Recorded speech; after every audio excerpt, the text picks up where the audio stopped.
Hello दोस्तों, कैसे हैं आप सभी। एसएससी ने जो है कुछ वैकेंसीज़ निकाली हैं जूनियर इंजीनियर से लेकर के।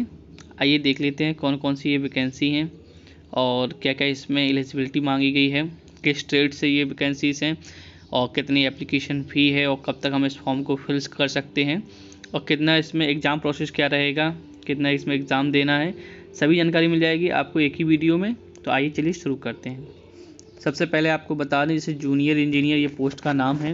अब इसमें अलग अलग ट्रेड से दी गई, जैसे कि सिविल से दी है, मैकेनिकल से दिया है, इलेक्ट्रिक से है, इलेक्ट्रिकल से एंड क्वांटिटी सर्विंग से है, सर्विंग एंड कॉन्ट्रैक्ट से है।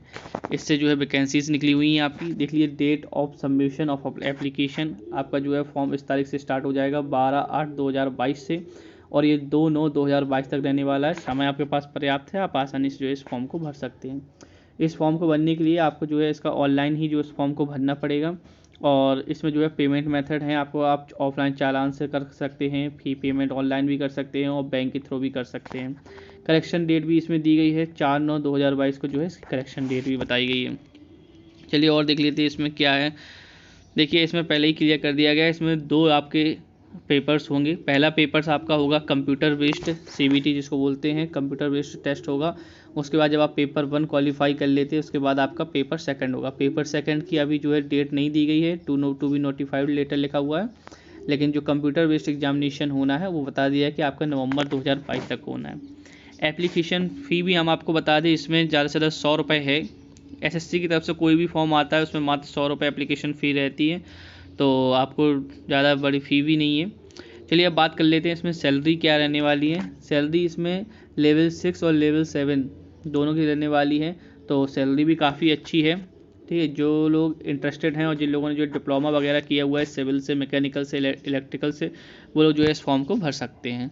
देखिए जैसे वैकेंसीज़ कहाँ कहाँ निकली हुई, किस प्रकार से वैकेंसीज, इसमें कौन सी ट्रेड मांगी गई हैं। मोस्टली सभी से, जैसे BRO होता है, बॉर्डर रोड ऑर्गेनाइजेशन होता है, इसमें जूनियर इंजीनियर सिविल की निकली है, इलेक्ट्रिकल्स की निकली है, मैकेनिकल की निकली है। ठीक इसी प्रकार से CPWD central public works department से निकली है, central water and power station से, इसमें ये ट्रेड्स मांगी गई हैं। इसी प्रकार से आइए देख लेते हैं, आज सभी मिल जाएंगे आपको देखने के लिए। सेंट्रल वाटर कमीशन हो गया, ठीक है, उसके बाद जो है आपका डायरेक्टर ऑफ क्वालिटी एश्योरेंस हो गया। सभी से मांगा गया है, जिन लोगों ने जो भी ट्रेड की है सिविल, मैकेनिकल, इलेक्ट्रिकल, वो जो है अपनी पोस्ट इसके हिसाब से देख सकते हैं और जो है इसके फॉर्म के लिए अप्लाई कर सकते हैं। ठीक है, ये केंद्र से होती है जारी, तो गवर्नमेंट है पूरा और अच्छी है वैकेंसी। आप लोग जो है अगर आपने किया हुआ है मैकेनिकल या किसी वजह से हैं आप, तो इसके लिए अप्लाई कीजिए और पेपर दीजिए। और देख लेते हैं इसमें कैसी क्या जानकारी है। इसमें जो है एज लिमिट जो है अलग अलग ट्रेड के हिसाब से अलग अलग मांगी गई है। जैसे किसी में जो है अधिकतम आपकी 30 ईयर्स है, किसी में 32 ईयर्स है, इस प्रकार से है। ठीक है, और जो नेशनलिटी आपकी इंडियन होनी चाहिए। ठीक है, नेपाल और भूटान के भी चल जाएंगे वैसे इसमें।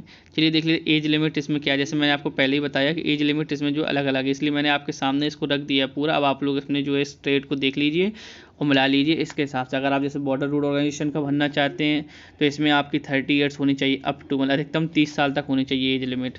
कि मिनिमम का कोई क्राइटेरिया नहीं है, मिनिमम आपकी कितनी भी हो चल जाएगी, लेकिन अधिकतम आपकी 30 ईयर्स ही होनी चाहिए। लेकिन जैसे आप सेंट्रल पब्लिक वर्क डिपार्टमेंट में जाना चाहते हैं तो उसमें अधिकतम आपकी 32 ईयर्स है, मतलब आप 32 ईयर्स के अंदर भी हैं तब भी आप जो है इस फॉर्म को भर सकते हैं। तो कई जगह पे 30 ईयर्स मांगा गया है, कई जगह पे 32 ईयर्स मांगा गया। आप वीडियो को इसमें पॉज करके जो देख सकते हैं, आप जिस भी पोस्ट के लिए अप्लाई कर रहे हैं वहाँ से आप इसको मिला सकते हैं। ठीक है, अब कुछ लोगों का होता है कि वो मिल जाए, रिजर्वेशन भी होता है।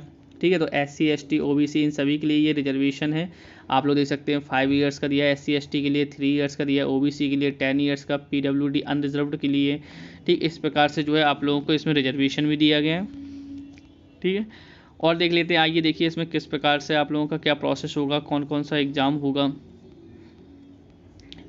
ये देखिए इसमें आपकी क्वालिफिकेशन भी देख लीजिए, एजुकेशन और क्वालिफिकेशन क्या मांगे। जैसे अगर आप जूनियर इंजीनियर सिविल के लिए जाना चाहते हैं, बॉर्डर रोड ऑर्गेनाइजेशन के लिए, तो आपको डिग्री होनी चाहिए in civil engineer from a recognised university और इंस्टीट्यूट, या तो आपके पास डिग्री हो तब, नहीं तो और लगा, यानी इन केस आपके साथ क्या होना चाहिए, या फिर तो आपके पास 3 ईयर्स का डिप्लोमा हो in civil engineer from a recognised university, या तो ये हो 3 ईयर्स का डिप्लोमा, या फिर आपके पास डिग्री हो, या फिर 2 ईयर्स का वर्किंग एक्सपीरियंस हो।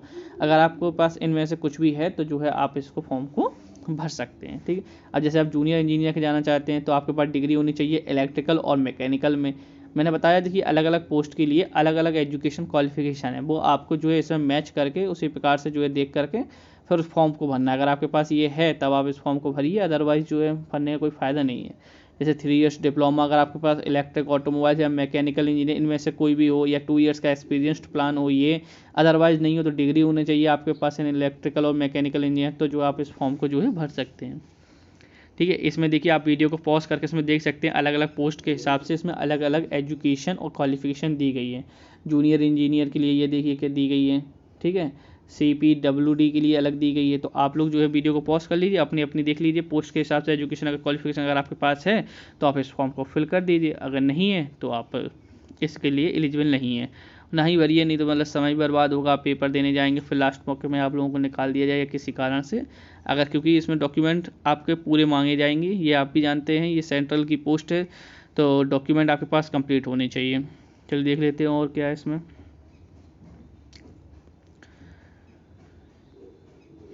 अप्लाई करने का मैंने मेथड आप लोगों को पहले ही बता दिया है। अप्लाई करने का मेथड आपका वही है, आपको ऑनलाइन करना पड़ेगा।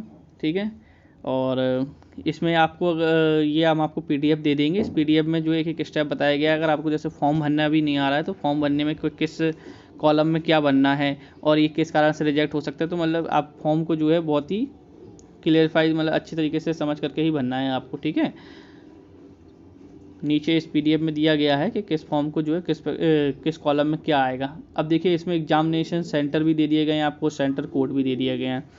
ठीक है, तो आप अपने सेंटर देख लीजिए और सेंटर कोड वही डालने पड़ेंगे आपको, मतलब वहाँ पे सेंटर का नाम अगर नहीं आएगा तो सेंटर कोड डाल सकते हैं वहाँ पे। जैसे भागलपुर बिहार में अगर आप जाना चाहते हैं 3201 इस प्रकार से आपको डालने पड़ेंगे। ठीक है, तो ये आपको मैच करके फॉर्म को भरना है। SSC का फॉर्म है ये, ऐसे ही नहीं भर सकते आप। ठीक है, आपको किस रीजन से भरना है, आपको रीजन सही डालना है। जैसे सेंट्रल रीजन में आपके पास ये सारे कॉलम्स रहेंगे, अगर आप सेंट्रल रीजन करेंगे तो इनमें से।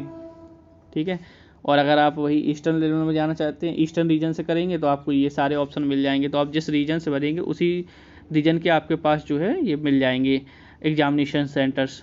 तो जो है आप सोच समझ के भरिएगा। वीडियो को पॉज कर लीजिए, आप देख लीजिए नॉर्थर्न के लिए दिल्ली, NCR, अजमेर, बीकानेर, राजस्थान, अगर इस तरफ का कोई एरिया का कोई है तो वो नॉर्थर्न रीजन से भरेगा तो उसका एग्जामिनेशन सेंटर यहाँ पे चला जाएगा।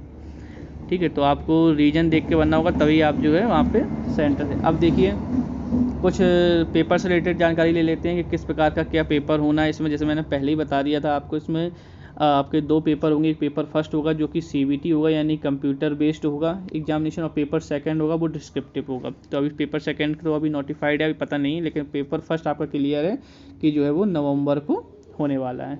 ठीक है, अब चलिए और देख लेते हैं इसमें पेपर किस प्रकार से होगा आपका।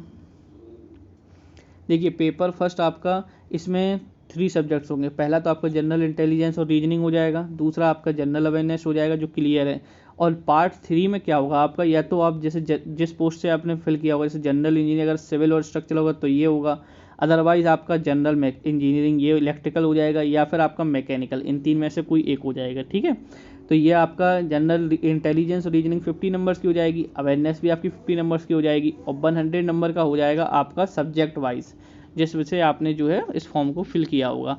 ठीक है, तो आपका ये हो जाएगा 200 नंबर्स का हो जाएगा, 100 ये 50 ये हो जाएगा आपका 200 नंबर्स का। ठीक है, और इसमें देखिए ड्यूरेशन भी दी गई है, 2 आवर्स की ड्यूरेशन है। जो नॉर्मल ड्यूरेशन है वो 2 आवर्स की, लेकिन अदरवाइज जैसे आप किसी कैटेगरी से आते हैं कैपेबल नहीं है तो मतलब जैसे तो 2 आवर्स 40 मिनट्स का समय आपको मिल जाएगा एक्स्ट्रा, मतलब 2 आवर तो रहेगा ही और 40 मिनट्स एक्स्ट्रा भी मिल जाता है। ठीक है, लेकिन उसके लिए आपको जो है पैरा 10.1 और 10.2 में आना चाहिए, मतलब जो कि डिसेबिलिटी रूल नहीं होते उसके अंतर्गत अगर आप आते हैं तो ऐसा जो है आपको जो है 40 मिनट्स एक्स्ट्रा समय दे दिया जाएगा। ठीक है, पार्ट सेकंड में आपका रिटन एग्जामिनेशन होगा। पार्ट सेकंड में देखिए आपके क्या होंगे, जनरल इंजीनियरिंग होगी सिविल स्ट्रक्चर से, और पार्ट बी में जनरल इंजीनियरिंग, और पार्ट सी में ये आपका पेपर फर्स्ट जब आप क्वालिफाई कर लेंगे उसके बाद जो है आपको इसमें मौका दिया जाएगा। ये आपका कंप्यूटर बेस्ड नहीं होगा, ये आपका रिटन एग्जामिनेशन है 300 नंबर्स का, ये भी होगा। ठीक है, और कोई भी इंक्वायरी लेनी हो जैसे आपने पहले बता दिया था आपको, इसमें 100 रुपीज़ आपके जो है फॉर्म की फ़ी है। ठीक है, sarkarresult.com पे आपको ये फॉर्म मिल जाएगा, आप जो है इसको फॉर्म को भर सकते हैं।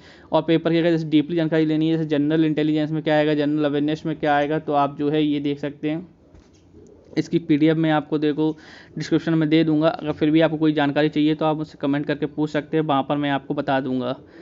ठीक है, चलिए दोस्तों, तो आप लोग जो है इस फॉर्म को भरिए और वीडियो को लाइक कीजिए, शेयर कीजिए। Thank you.